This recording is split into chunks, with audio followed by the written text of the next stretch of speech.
Hi, my name is Brianna Lafferty, and I had a near-death experience in 2017. Leading up to it, during, and after has made huge impacts on my life and moving forward. So I'll start with when I was a kid. Things started getting a little weird when I was 10. I started coming down with some weird symptoms. It'd start with just weird arm flutters and cramping of my arms and my legs, and then it moved to twitching on the other side and my neck, and then my full body was twitching.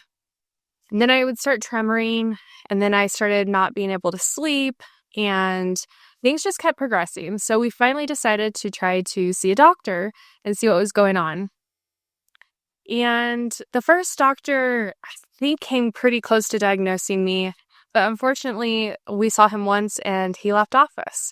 So we were kind of left with no answers and no real route moving forward. And this is over the course of about 4 years of my condition getting worse.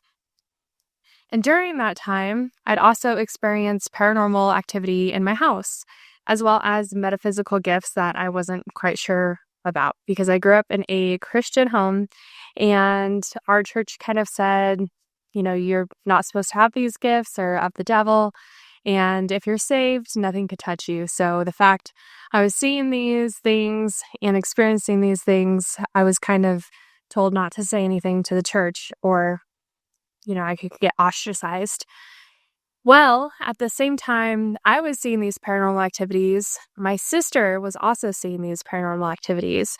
We never told each other, but we both told my mom, who put the dots together and knew that this was an actual phenomenon going on. Our friends even saw this, our church friends even saw this, and yet we really didn't have an outlet to really explore what these things were. So simultaneously, I'm going through puberty, I'm getting sicker with this unknown illness, I'm seeing paranormal stuff in the house as a kid, and I'm just getting really beat up. I'm not sleeping maybe a few hours a night before, going to school, waking up for school at 6 a.m. and getting ready and going to a full school day. And then having after school activities, such as sports. And just trying to live a normal, young childhood life. But things are just getting crazier and crazier. The illness kept progressing, where I started also having nerve pain, coming down with OCD, anxiety. This also caused a lot of depression. And we still had no answers. And we were seeing more and more specialists with less and less answers. Each time a test result came back, at first it was like, oh, it's going to say something. And, rule out the big things like a tumor or cancer or, some horrific thing. But then the more tests that came back negative, the more depressed I got and the more hopeless. And my church said if I just prayed hard enough and I believed hard enough and if my heart was good enough, God would heal me. And so, I tried turning to the faith and I tried praying really hard. We had prayer circles. Then I tried begging. I tried pleading. I would say, God, if you heal me, I will be the perfect person. And when that didn't work, I got angry. And so I didn't know who God was. I didn't know what was going on with my body. I didn't know what was going on with all these crazy entities and ghosts and things and inanimate objects that would move. I was very lost. And even though I confided in my mom and she was essential for helping me understand that I wasn't crazy, that these things are real, that heck, even the Bible talks about them, that the church just refuses to acknowledge it.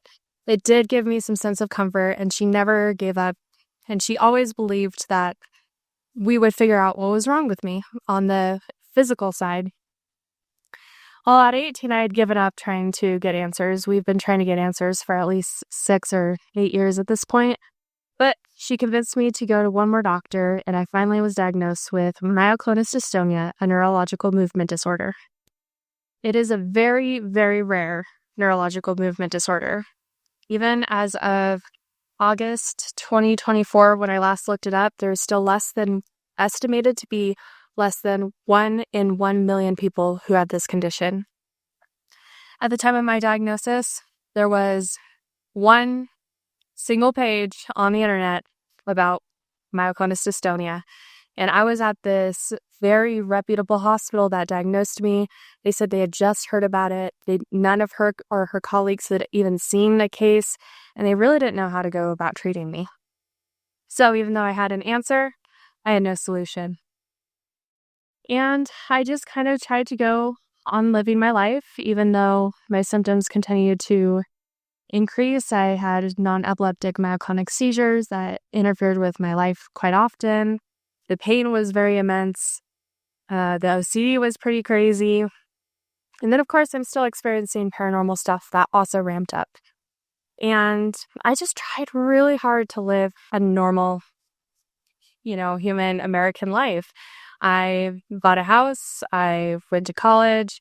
I worked as a waitress and tried really hard to not identify with this sick or crazy person seeing all this stuff. Well, by the time I was 25, I was exhausted. I had finally finished remodeling my house thanks to the help of my parents. And I was originally going to sell it and, kind of do this uproll where you just get bigger and better and, keep flipping houses upwards. But I was exhausted. And even by the time I was 15, I had this inherent knowledge that I was going to die before I reached the age of 28.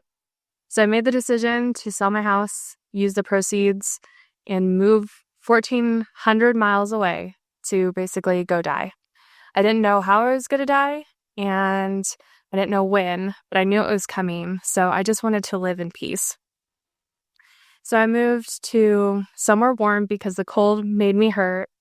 And I lived it was called the Hill Country, and there was a beautiful swim pool at my apartment complex. I went cave diving and, tried to really explore this area when I could. But the night of April 27th, 2017, it all came crashing down. So the mom, who was still researching things and looking into cures and possibilities and trying to connect this paranormal with my illness, decided to hire a spirit release therapist. And I was warned you get a little sick, but I had no idea how sick I would become. I came down with what was like a tremendous flu, where for weeks I couldn't eat, I couldn't drink anything. I was vomiting. I was basically glued to the bathroom, and it was really starting to wear on my mental state and my physical state as well, because I'm already an insomniac, not sleeping for days at a time. My body's hurt. It's constantly moving.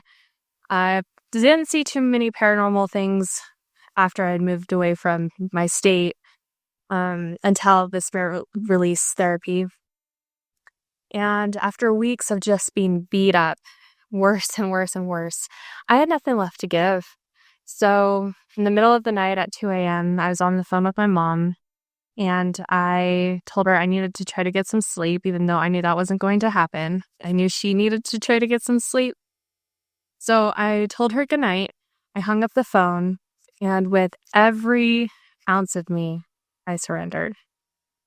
I gave up with my body, my heart, my mind, and my soul. Every ounce of me, every atom, everything that made me, physically, consciously, and spiritually, had just been exhausted and depleted. So at that time, I gave up, and I heard this big, booming voice ask if I was ready. And as soon as I had given up, I felt this huge wave of serenity. And so when I heard this question, I didn't hesitate to say yes. I didn't even think about what I was saying yes to. And as soon as I thought yes, I was snapped out of my body and completely unaware of this form called Bree, this realm called Earth, or this thing called humanity. I ended up a spiritual being in this beautiful blackness. And this blackness wasn't empty. It was full of absolutely every energy, everything, every possibility. And in this space was the creator, the God, the source, the being that rescued me in my time of desperation. And it was just pure love. There was no hatred. There was no judgment. There was no, anything negative. It was just pure love. And my consciousness asked if something had changed, or knew something had changed, and asked, "Am I dead?" Just like that, out of the blackness, 3 monks appear, and they just kind of smile and float on by, smiling and laughing, and didn't say anything. I said, that's curious. As they float back into the darkness, I end up in this vivid, bright blue and white tunnel filled with ones and zeros, and I'm going through it at supersonic speed in the spiritual body, and I'm being downloaded with this binary code and information. I wasn't sure what the information was, but I knew it would be important and come to me when I needed it. After that, I end up in a white room, and behind me, a ascended master teacher. In front of me, this huge pile of black numbers. And the only time in my experience I had a human-like body, and I remember picking up this huge pile of numbers, throwing them up in the air and exclaiming, "No wonder you love creating," because I realized that the universe is created in math, and I thought that was so exciting. I then moved to another place of my experience, and this place had other beings, and I don't know if they've ever been human. I don't know where they came from. We all kind of we all had similar bodies, but none that I'd ever really seen before. And this was a place kind of reminiscent of Earth. There were stores and utility poles and roads and sky and ground and trees. And I remember sliding down the trees covered in moss because I saw other beings sliding down trees covered in snow. And I didn't think I liked snow, so my trees were green. And I realized, oh, my trees are green because this is the experience I want. But because they might like snow, they might be experiencing their snow, and I get to experience my green, but we're doing this simultaneously together. And it was really cool, really exciting. There's another time I tried to learn how to fly. I was terrible at it. I severed my arm, but there was no pain. There was no fear. It was just curiosity. And I just kind of wondered what would happen. And I watched it grow back with binary code. And these other beings and I communicated faster than telepathy. I mean, as soon as I had a thought, it was known. It was at one point I melted in front of a machine that they're working on that had a flame. Once again, no pain, no fear. I was just a puddle of eyeballs, and I thought, I don't know if anyone will put me back together. Sure enough, instantly, beings put me back together. At one point, we all danced as if we had danced this choreographed dance that we'd been practicing for millennia. No one said a word. We just all knew how to move together. And it was absolutely beautiful. It was unity. It was oneness. It was wholeness. But yet we were all so much individualized. So just because we communicated and moved as one did not take away at all from our individuality. That was really cool. Towards the end of that part of the experience, some of the beings were going through an opening in a barbed wire fence that I couldn't see beyond. It was blurry, and I just knew I couldn't go with them. I was never asked if I could go. I was never told I couldn't go. I just knew I couldn't go with them. And as I'm watching them go, I end up in the last place of my NDE. And it's this dark, tinier room with 7 magnificent beings behind me. And this beautiful scroll, as big as I was, in front of me, with starting to have beautiful, sparkly golden script written on it. And I just knew it was some wonders of the world, the universe, some crazy knowledge. And that's when my human ego showed up and said, you're showing this to a human. And just like that, the script went away, the scroll rolled up, and I was snapped back into my body. The time after I came back was not easy at first. I was very confused. At first, I thought I'd been dead for months, and I'd have to figure out how to dig myself out of a coffin. Like, I was just adamant that I died for months or weeks at least. And when I finally got the courage to open my eyes after pleading and begging to go back and still in my breath and trying to meditate and all, just everything I could to go back to the space. I finally opened my eyes and it had only been 8 minutes later. That was just, okay, what happened? That couldn't have been a dream. You don't have dreams like that in 8 minutes. You don't hardly even fall asleep fully in, the cycles of sleep. So, okay, it wasn't a dream. It was so much more real than this experience that I've had in the earth for, at this point, 25 years. I also felt like I'd been stuffed into a sausage casing.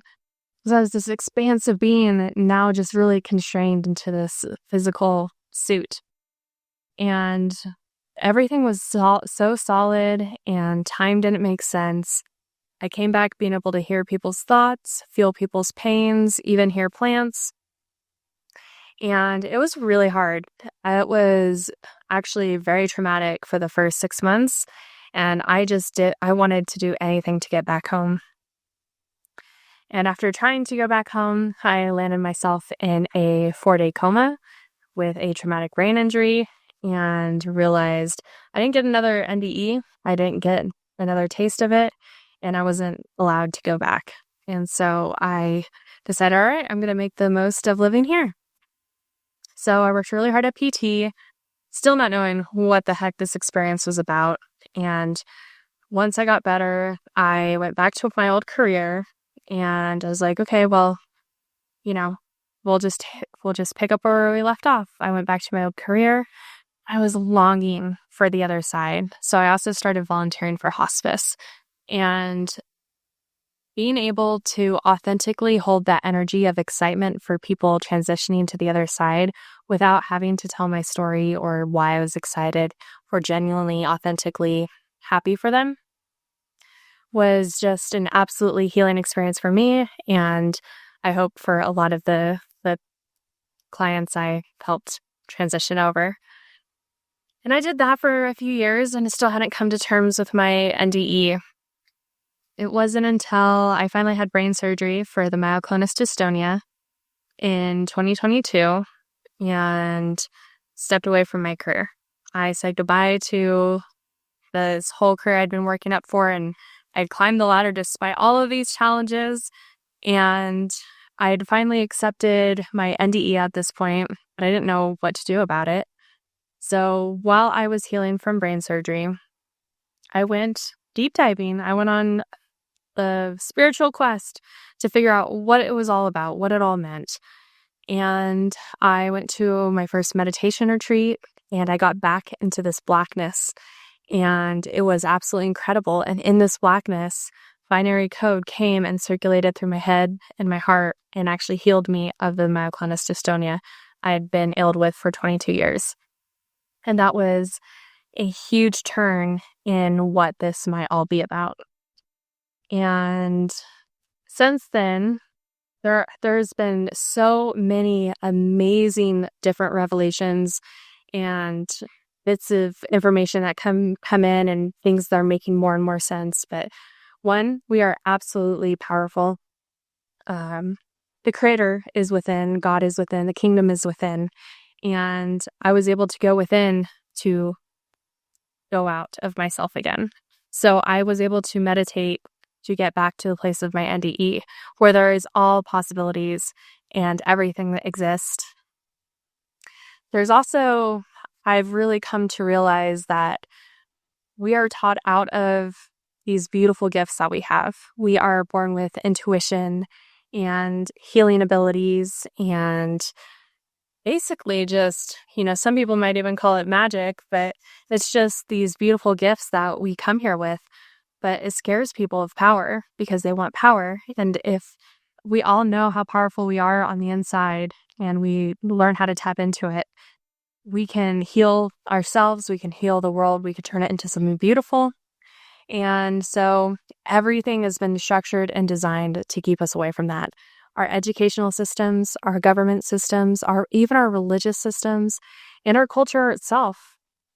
It all comes from these places of power and keeping people away from their creativity and who they really are and their authentic spiritual selves. So a huge passion of mine is helping people reconnect with their spiritually authentic self to create whatever they want to create in this life. This life is also more of a simulation or of a matrix, and we absolutely can manipulate and change it. It may take time because our thoughts and energies are high frequency and matter is very low frequency, and it can take time to slow that down and make it a reality. For you to focus long enough, hard enough, powerfully enough, and it will happen. I've also found that, a lot of people struggle with their sense of purpose.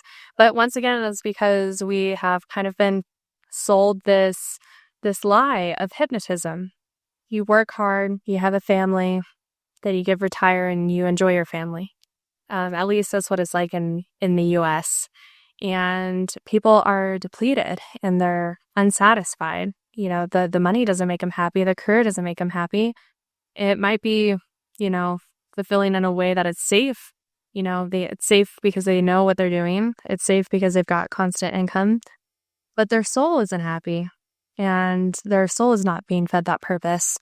And I found through helping probably hundreds of clients at this point that a lot of our purposes actually come through our pain.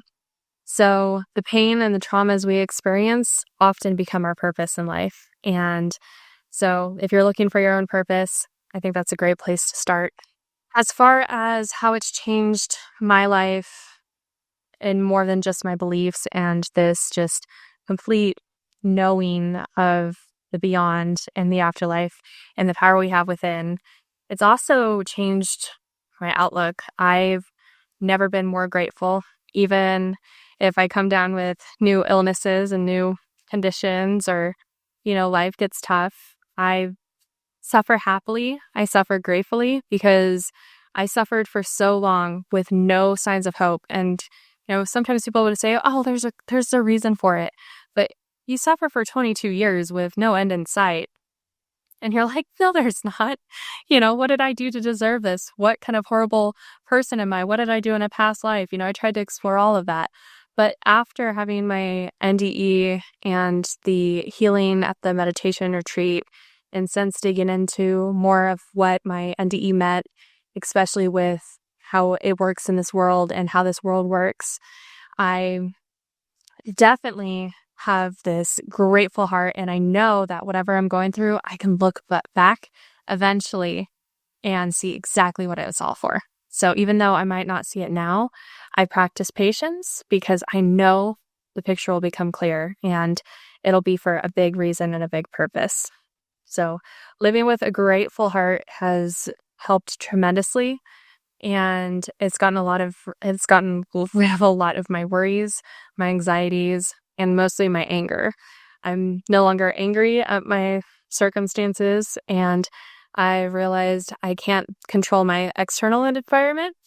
I can't even control my physical environment, but I can absolutely control my mental and my heart environment. And I believe that has been absolutely huge and monumental to make me who I am today. And I'm not alone. It's estimated to have about 15% of the world's population has these NDEs. And I don't even know how many more have these out-of-body experiences or OBEs and transformative experiences and spiritual awakenings.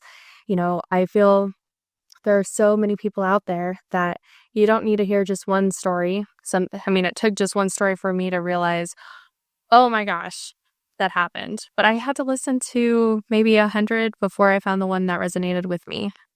And we are all connected. We are all searching for purpose. We're all searching for meaning.